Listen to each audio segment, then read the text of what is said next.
Utilizar básicamente son la lidocaína, ¿cierto? En arritmias básicamente ventriculares, todos los del tipo 2B son para uso ventricular. Me interesa mucho que hablemos de amiodarona. Amiodarona tiene usos múltiples en las arritmias, tal vez es el antiarrítmico más usado en distintos escenarios. Prolonga la duración del potencial de acción. Por lo tanto, al prolongar todo el potencial de acción, ¿qué nos va a generar en la frecuencia cardíaca? Reduce la frecuencia cardíaca. Pues siempre que vamos a usar la amiodarona, estamos generando bradicardia. Entonces tienen que considerar, siempre que se les ocurra formular la amiodarona, ¿sí?, que no lo pueden utilizar con otros medicamentos que también bajen la frecuencia cardíaca. O que si están arrancando con un paciente con baja frecuencia cardíaca y necesita un antiarrítmico, obviamente no va a ser uno que baje más la frecuencia cardíaca porque bloqueamos a los pacientes o lo hacemos entrar en paro. Tres grupos son de este tipo 3: amiodarona, sotalol y tonsirato de uretilio. El que se usa entre nosotros es la amiodarona. Disminuye la frecuencia de descarga del nódulo sinoauricular, prolonga el tiempo de conducción hasta el aurículo ventricular y prolonga el periodo refractario tanto ventricular como auricular. Por lo tanto, disminuye colectivamente la frecuencia cardíaca. Entonces, lo que hacemos nosotros, por ejemplo, en la fibrilación auricular, que dijimos que no la íbamos a revertir por el riesgo de que esos trombos se disparen de la aurícula, lo que hacemos es disminuir la frecuencia ventricular. Entonces, cuando van a ver ustedes allá, que les van a decir en los diagnósticos, fibrilación auricular con frecuencia ventricular rápida o frecuencia ventricular lenta o frecuencia ventricular normal. Lo que uno le interesa en la fibrilación auricular cuando la maneja con amiodarona o con un beta bloqueador es disminuir la frecuencia ventricular, ¿correcto? Porque el ventrículo recupera su capacidad de llenado. Recuerden que siempre hemos dicho que las taquicardias prolongadas lo que nos van a generar es problemas cuando el ventrículo no se alcanza a llenar. Entonces van a dar bajo gasto. Entonces lo que hacemos es disminuir la frecuencia para que el tiempo diastólico sea normal y el ventrículo se llene nuevamente. Entonces, bajo esa premisa de disminuir la frecuencia ventricular, ¿en qué otra patología, en qué otra arritmia podríamos utilizar la amiodarona? ¿Cuántos se fueron? Por eso es malo hacer los exámenes antes de la clase y no después. Eso 1, 2, 3, y por allá, 4, 5, 4, 10, 14, 18, le fueron 7, 5. Bueno. Una pregunta buena, ¿cierto, profe? ¿Ah? Una pregunta buena. Podríamos hacer otro quiz aquí entre nosotros, ¿cierto? Sí, profe. Un quiz adicional. ¿Ah?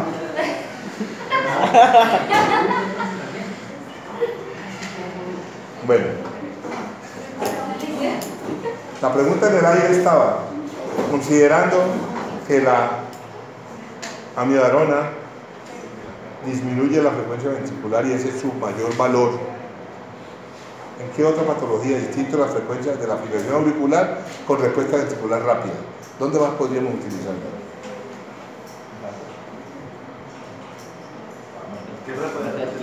La amiodarona. Su efecto principal es prolongar el potencial de acción. Todo. Porque nos actúa en la fase 0, en la fase de despolarización y en la fase de repolarización. Dijimos, si tenemos una fibrilación auricular con respuesta ventricular rápida, nos interesa es disminuir la respuesta ventricular, porque la fibrilación auricular la vamos a dejar quieta. Entonces, si con la amiodarona disminuimos la frecuencia ventricular, ¿qué otra arritmia podemos tratar con la amiodarona? La fibrilación ventricular, la taquicardia ventricular eventualmente sí, ¿sí? Pero la fibrilación no, porque la fibrilación es un ritmo de paro. La fibrilación no se le da droga, se le da masaje cardíaco o cardioversión o desfibrilación eléctrica. ¿Correcto? En cambio, la taquicardia ventricular, usted puede utilizar un antiarrítmico y cardioversión. Tengan en cuenta que estoy diciendo dos cosas distintas. Una desfibrilación eléctrica y otra cardioversión eléctrica. Desfibrilación es para coger un ventrículo que no se está contrayendo y darle una descarga para que arranque en su ritmo. En cambio, cuando digo cardioversión, es revertir un ritmo a otro ritmo. Si yo quiero quitar la fibrilación auricular, le hago una cardioversión, lo saco del ritmo de fibrilación auricular al ritmo sinusal.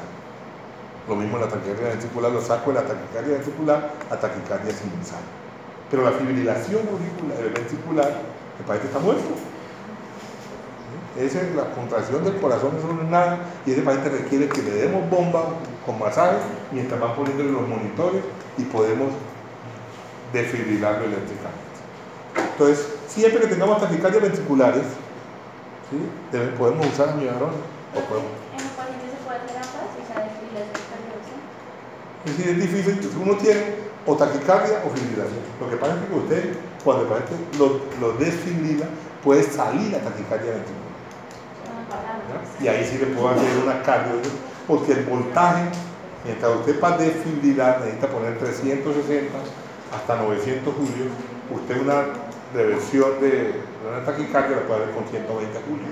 La descarga es diferente en cada caso, pero hay que saber identificarlas, y no que este no es una clase de electrofisiología y no terminamos de hablar de estas cosas. ¿Qué hace la amiodarona? Relaja el músculo liso, disminuye la frecuencia cardíaca, interactúa con la hormona tiroidea. Es un punto que hay que tener en cuenta. Una de las causas de hipotiroidismo es el uso prolongado de la amiodarona, porque está hecha a base de yodo. Entonces eso termina generando hipotiroidismo. Se acumulan los tejidos, se absorben lentamente, ¿sí?, y la vida media es prolongada, y obviamente interfiere con muchas cosas por citocomo P450. Entonces la amiodarona se puede usar intravenosa o se puede usar oral. Intravenosa normalmente en los fenómenos agudos, ¿cierto? Entonces le ponemos amiodarona para bajar la frecuencia ventricular, el paciente sigue en fibrilación, y el otro evento es la taquicardia supraventricular, que se origina arriba de la aurícula, en el lóbulo sinusal, pero la diferencia entre taquicardia sinusal y taquicardia supraventricular es que la frecuencia sinusal va hasta 150. Si ustedes miran el electro y cuentan frecuencia 150, 130, 120, tienen la taquicardia sinusal. Si la frecuencia pasa de 150, otros dicen que 160. Todo lo que pase de 160 es una taquicardia supraventricular. Y ese paciente con esa frecuencia puede requerir tratamiento con un antiarrítmico, pero primero utilizamos medidas no farmacológicas que las voy a contar de una vez. Cuando uno tiene una frecuencia ventricular elevada, ¿cierto?, uno tiene que estimular el sistema parasimpático para frenar esa contractilidad. ¿Y cómo lo estimula? Con maniobras vagales, estimulando el nervio vago. Por ejemplo, los que se fueron no les va a dar taquicardia, ¿cierto? Los 4 o 5 que se fueron de la clase, porque son vagos. Entonces ellos no clasifican para eso. ¿Y qué maniobra se les ocurre a ustedes que puede estimular el sistema parasimpático? Un reflejo nauseoso. Eso, reflejo nauseoso. 1, te metas el dedo allá a ver si viste un baja lengua y eso genera aumento de la presión, eso puede ayudar. 2, masaje del seno carotídeo que queda aquí debajo. 3, hiperventilación, tratar de acumular CO2. 4, masajes oculares, ¿correcto? 5, cambio brusco de temperatura. Cuando el paciente está las palpitaciones, ¿cierto? En la casa pasa frecuentemente las palpitaciones, usualmente desaparecen rápidamente, pero si eso dura mucho, usted termina en falla cardíaca porque el ventrículo no se llena, 180, 200 de frecuencia cardíaca, un día entero, esa vaina el paciente termina en el hospital. Entonces, uno dice, ¿le pongo de una vez un goteo de amiodarona? ¿O le pongo un betabloqueador? ¿O le pongo verapamil? Si lo identifico como supraventricular, que significa complejos QRS normales, QRS estrecho. Cuando ustedes quieren diferenciar si la taquicardia es ventricular o es de supraventricular o ventricular, supraventricular o ventricular, tienen que mirar el tamaño del complejo. Las taquicardias supraventricular son complejos normales, o sea, complejos estrechos. En cambio, la taquicardia ventricular, ¿sí? Lo mismo pasa con las extrasístoles, son de complejos anchos, porque hay un trastorno de la conducción dentro del ventrículo. Entonces, taquicardia, y a veces lo describen en algunos libros así, taquicardia de complejo estrecho o taquicardia de complejo ancho. Las taquicardias de complejo estrecho siempre son supraventriculares, las de complejo ancho son ventriculares, ¿correcto? Las ventriculares, que no son fibrilación, se pueden manejar, ¿sí? Con amiodarona o con lidocaína. Las de complejo estrecho también se pueden manejar con amiodarona y con beta bloqueadores, ¿correcto? Pero el indicado, óiganlo bien, no sé si está escrito por ahí, el tratamiento indicado en la taquicardia supraventricular, paciente con frecuencia cardíaca de 200, ¿sí? Con algo de inestabilidad hemodinámica prolongada, el tratamiento es con adenosina. Si no hay adenosina, con amiodarona. Si no hay amiodarona, con beta bloqueador. ¿Ya? ¿Otra vez? Paciente con taquicardia supraventricular prolongada, con frecuencia más de entre 160 a 200, usted tiene que revertirla. Supraventricular, ese paciente todavía no tiene afectada la presión arterial. Si está hipotenso, pues se le pone líquido y después se revierte. Primer paso, adenosina. Segundo paso, amiodarona si no hay adenosina. Tercer paso, beta bloqueador si no hay amiodarona. Cuarto paso, digoxina si no hay beta bloqueador. Un paso anterior sería verapamilo, pues ya no se consigue el verapamilo en ampollas. Entonces ha ido saliendo, pero cuando yo fui médico de urgencias, el de nosotros era el verapamilo porque no había la amiodarona y le teníamos miedo a los beta bloqueadores. Y esa vaina era magia, uno quedaba como un príncipe, ¿sí? Porque uno lo ve, ¿no? El paciente está en el electrocardiograma, lo están tomando y uno le va poniendo el verapamilo y el paciente entra en paro, ¡pum! Hace un paro sinusal y arranca. Hay uno o dos complejos, se aplana y se murió, pero ¡tim! Arranca. Eso es milagroso. Lo mismo la adenosina, lo mismo la amiodarona. Entonces, aquí yo me voy apurando porque si no, no alcanzamos a ver nada de anticoagulación. Fibrosis pulmonar como efecto de toxicidad, afecta la función tiroidea y interactúa con digoxina, con todos los otros antiarrítmicos. Si uno pone dos bradicardizantes simultáneamente, puede conducir al paciente a una bradicardia extrema o a un paro o a un bloqueo auriculoventricular. Amiodarona, mecanismo que ya dijimos que nos hace todas ellas. Luego sigue los calcio antagonistas, que es el verapamilo, pero realmente es el único que tenemos y no lo tenemos en ampolla.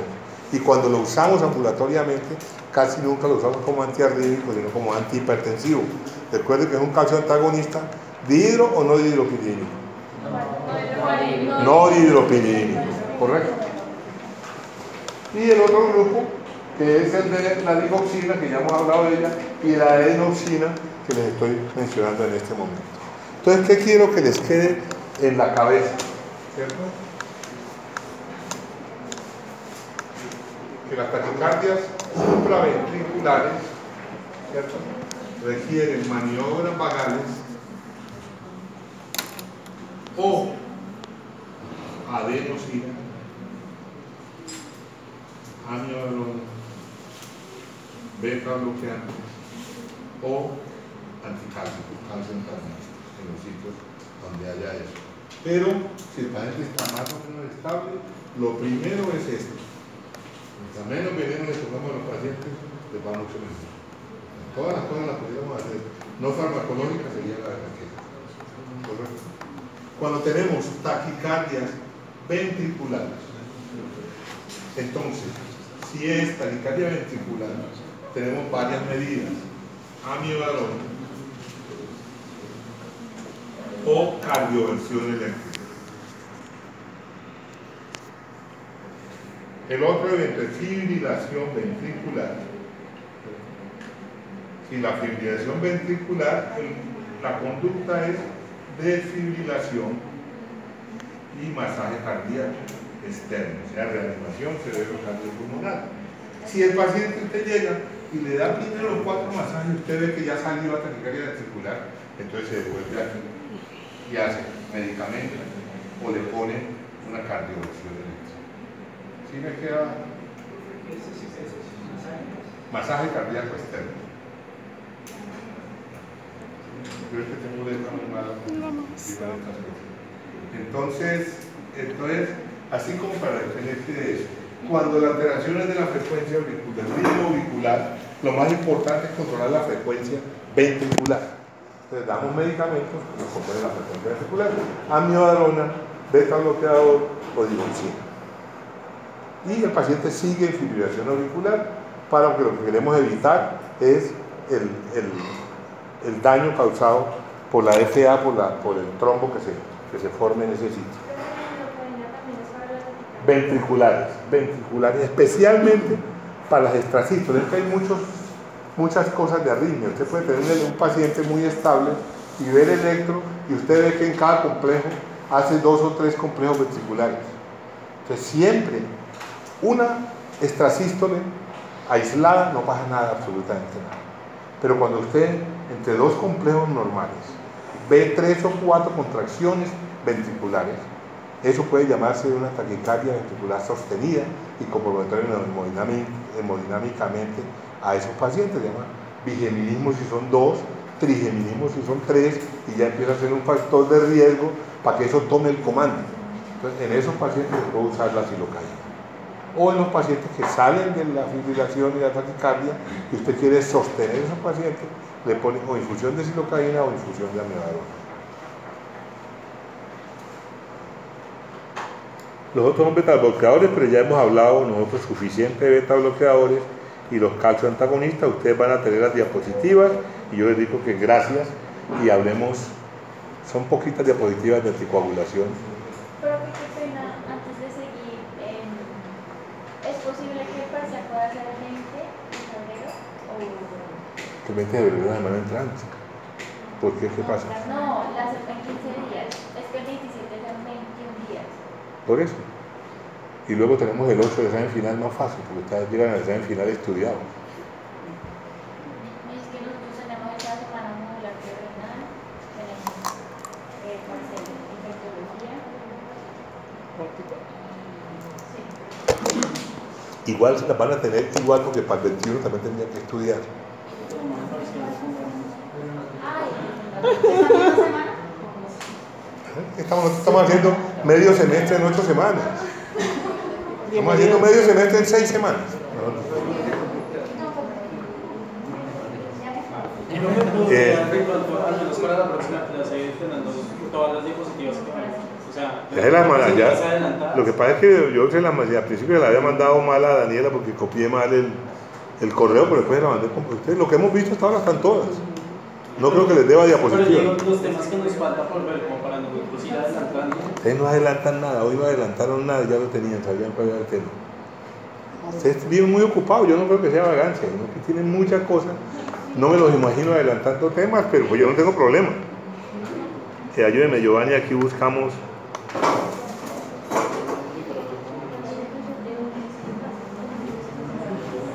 Se me pierde el cursor. Pues yo no veo, la verdad es que no le veo diferencia a complicar. Pero que el caso antagonización porque ahora ya no entran en ese parcial. ¿Ah? Que ya se valoraron en el parcial pasado. No, los evaluamos como antihipertensivos. Ahorita tenemos esos antiarrítmicos. Nosotros los evaluamos como antihipertensivos. O sea que los vamos a... ¿Es posible o no? Es decir, hacer un examen es de la vaina más difícil. Si esta vaina no incluyera hacer un examen, ¿sí? Porque uno tiene que hacer un examen sobre, búsqueme anticoagulantes. Hacer un examen implica hacerlo sobre lo que hablamos aquí, no inventarme cosas. Que las respuestas no empiecen una discusión eterna aquí, ¿cierto? Que no haga preguntas capciosas, que no ponga cáscaras, que yo me sepa las respuestas, ¿sí? En lo posible, yo trato de que sea de lo que hablamos en clase. Cuando se supone que ustedes tienen que estudiar y yo podría preguntar libre, ¿sí? De cualquier cosa que yo coja la farmacología, y le voy a hacer esta pregunta. Así yo no lo haya hecho aquí porque se supone que ustedes deben estudiar el doble de lo que vemos aquí. Pero pues yo no hago eso y todo eso se me genera sentarme, que no lo haya preguntado la vez pasada. Mañana tengo examen de terapéutica y anoche me puse a terminarlo y tenía 3 preguntas repetidas. Vamos a hablar rápidamente de un tema que tiene que ver con el anterior, ¿cierto? La mayoría de las cosas del sistema cardiovascular que hemos hablado, ¿cierto?, tienen que ver con la perfusión de los tejidos, ¿cierto? La hipertensión arterial, la cardiopatía isquémica, las arritmias, todo tiene que ver con perfusión, y una cosa que afecta mucho la perfusión es la coagulación de la sangre.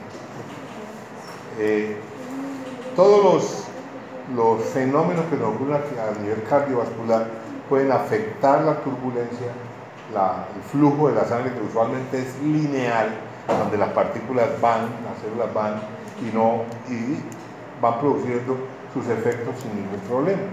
Cuando hay alteraciones en el ritmo, en la contractilidad, en la viscosidad de la sangre, va alterándose ese flujo y va alterándose el choque de esas moléculas, van generando trombos que van a alterar y van a frenar el paso de la sangre y la perfusión de unos tejidos.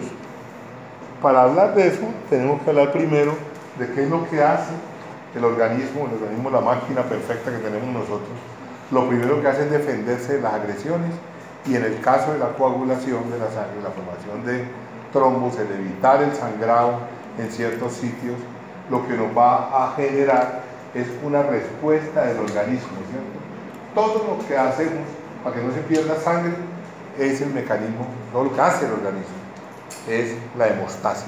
Siempre que tiene un trauma, en algún momento para uno de sangrar, porque activa mecanismos, ¿sí?, hemostáticos del organismo. Cuando uno se hace una heridita, aprieta, ahí genera agregación de plaquetas, agregación de células, y se forma un trombo que no deja que la sangre siga, ¿cierto? Entonces, eso es y eso el organismo lo hace por distintos fenómenos, ¿cierto? Una parte que es una hemostasia primaria, que es la formación de ese tapón hemostático que estamos diciendo, que es por adhesión y activación y agregación de las plaquetas. Y una secundaria, que es cuando ya se formó ese trombo, y alrededor de ese trombo se acumula fibrina y forma un trombo, un coágulo mucho más estable y mucho más espeso. Lo que termina formando después de un tiempo el trombo inicial, el coagulito inicial que se forma, es el que nosotros manejamos inicialmente.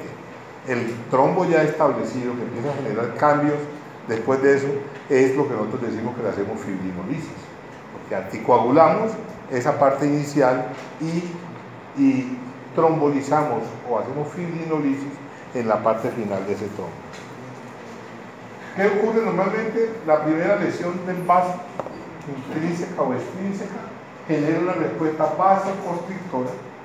Al generarse la vasoconstricción hay acumulación de plaquetas, ¿cierto? Y esa acumulación de plaquetas forma un tapón en ese sitio, y alrededor de ese tapón llega fibrina, ¿sí?, y se acumula alrededor, y alrededor de eso, esa fibrina se destruye y se forma un tejido fibroso, un tejido cicatrizal dentro de ese vaso, y ese vaso va a quedar alterado. Ese es el fenómeno normal que hace el organismo de uno cuando tiene un sangrado, ¿cierto? Acumula plaquetas, para el sangrado, en esa zona llega fibrina y termina de trancar, perdonando la expresión, ese sitio de sangrado, ¿cierto? Entonces, ¿qué es la hemostasia? Capacidad del organismo para mantener la sangre dentro de los brazos. Y hay varios fenómenos. La lesión del vaso va a generar lo que llamamos la cascada de la coagulación, que ustedes la vieron en fisiología, ¿cierto? Bien difícil que es aprenderse esa vaina. Factor 8, factor 9, va, viene, pero bueno, ¿cierto? O la misma lesión de vaso que dispara la cascada de la coagulación, genera vasoconstricción, que disminuye el riego sanguíneo, genera adhesión de plaquetas, esas plaquetas liberan serotonina, ¿cierto?, generan el tapón y también disparan la cascada de la coagulación. Y tenemos 2 vías para eso, una vía que viene por este lado, que es la vía externa, y una vía interna, pero al final es producir esta malla de fibrina que habíamos visto en la diapositiva anterior. Este es el fenómeno final que nos va a generar la cascada de la coagulación por lesión de estos vasos. Para que se forme ese trombo, ese coágulo en ese sitio, ese taponamiento del vaso, tenemos varios factores de coagulación que son los que vamos a afectar nosotros en el tema de hoy, que es la anticoagulación. Aquí estamos hablando de coagular, pero para poder hablar de anticoagular tenemos que saber cómo se coagula uno y dónde voy a golpear con el anticoagulante. Y tenemos varios factores de coagulación, unos que son dependientes de la vitamina K, que son el factor 2, el factor 7, el 9 y el 10. Son factores que son dependientes de vitamina K y por lo tanto, ¿cierto? Nos van a alterar el tiempo de protrombina, ¿correcto? Los factores vitamina K dependientes tienen que ver con la función hepática, donde se sintetiza parte de la vitamina K y se absorbe, y me fue la paloma. Y el tiempo de protrombina, la protrombina se produce también a nivel hepático. Entonces, en las enfermedades con compromiso hepático se nos va a alterar. Los cofactores, que no son factores propiamente dichos y no van a generar el fenómeno de coagulación, pero estos no podrían funcionar sin esto, que son el factor 5 y el factor 8. Y los activadores, cuando hay el contacto plaquetario, son el factor 11 y el factor 12, y finalmente el fibrinógeno, que es el factor 13. Todos, ya dijimos, tienen que ver con la parte con el hígado. El factor 5 y 8 también tienen que ver, todos tienen que ver con la función hepática, pero algunos no está demostrado. Entonces, la mayoría de las alteraciones hepáticas nos van a generar alteraciones de la coagulación de la sangre, porque nos van a alterar la trombina y la protrombina y van a alterar estos factores de coagulación. Los anticoagulantes, tenemos dos. Ya, ese es el fenómeno grande de formación de un trombo. Ahora vamos a decir, venga, yo no quiero que se me formen trombos. Tengo que resolver mi problema, porque si el paciente se me infartó, por decir cualquier cosa, o el paciente tiene una enfermedad arterial periférica, ¿cierto? O tiene una trombosis venosa, ¿cierto? Tiene un trombo formado ahí se pueden formar otros trombos. Yo necesito que ese trombo no aumente de tamaño, y si puedo resolver el trombo, pues mucho mejor, pero para eso necesito anticoagular al paciente.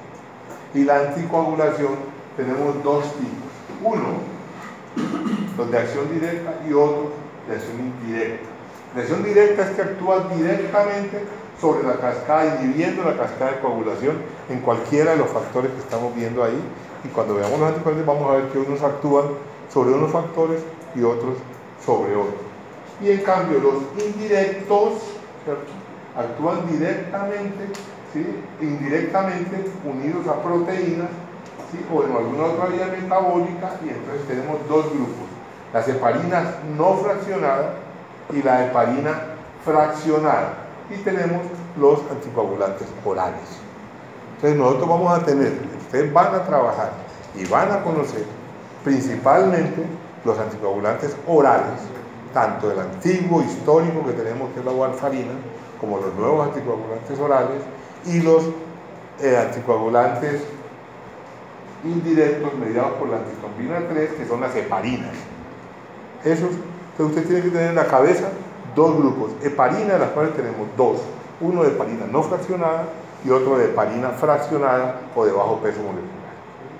Y anticoagulantes orales van a hablar de la warfarina y van a hablar de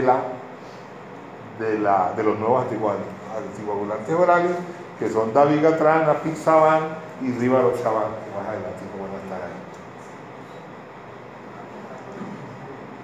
Cada uno, por su mecanismo y por el sitio donde interviene, puede ser controlado en distintos sitios. Y la aparición de los nuevos ha venido apareciendo por las limitaciones que generan los antiguos. Los más antiguos son la heparina no fraccionada, ¿sí?, y la warfarina. La heparina no fraccionada es la heparina tradicional, que tenía que empezar el problema, que había que estarla controlando seguidamente, que el riesgo de sangrado se aumenta, ¿cierto?, que hay que ponerla por vía intravenosa o subcutánea. Entonces ya el problema era que pues mucho más costo, mucho más riesgo de sangrado, difícil para el manejo ambulatorio. Y entonces eso dio origen a otras heparinas que no tengan esas condiciones. Y los anticoagulantes orales, la warfarina, que es un cumarínico que históricamente es el que hemos usado, también ha demostrado que hay que hacer controles muy seguidos. Se elimina por citocomo P450, por lo tanto se interfiere hasta con la comida, pues, hasta con el arroz y la sopa que uno se toma en la casa puede aumentar o disminuir su efecto. Entonces dio origen a la aparición de nuevos anticoagulantes sin ese problema. Primera que te vamos a hablar es la heparina no fraccionada, la heparina de los pobres, ¿cierto? Porque es barata, ¿cierto? Hace daño, ¿sí? Es más peligrosa. Entonces los que son VIP pueden pagarse una que no haga daño, que sea más cara y que ellos puedan comprar a domicilio. Entonces la heparina no fraccionada, ¿sí? Tiene un alto peso molecular, ¿sí? Se une a la... ¿Qué pasa? Dije alto peso, pero no lo usted. Se une a la antitomina 3 y va a afectar el factor 2A, el factor 10A y el factor 9A de la coagulación. Se usa, ¿sí? Vida media depende de la dosis, básicamente. El sistema, ¿cierto? Llega un momento en que por más heparina que pueda usted, lo único que hace son efectos colaterales. El efecto benéfico llega hasta cierto techo. Por lo tanto, como su eliminación es errática, hay que ponerla la mayoría de las veces en infusión a las dosis que estamos viendo aquí. Y el efecto es variable porque como pasa por vía del hígado, no hay una dosis específica para que tengamos los efectos que queremos. Entonces la heparina, la dosis usual es de más o menos, eso viene en unidades, 800 unidades, 800 a 1000 unidades por kilo de peso en infusión.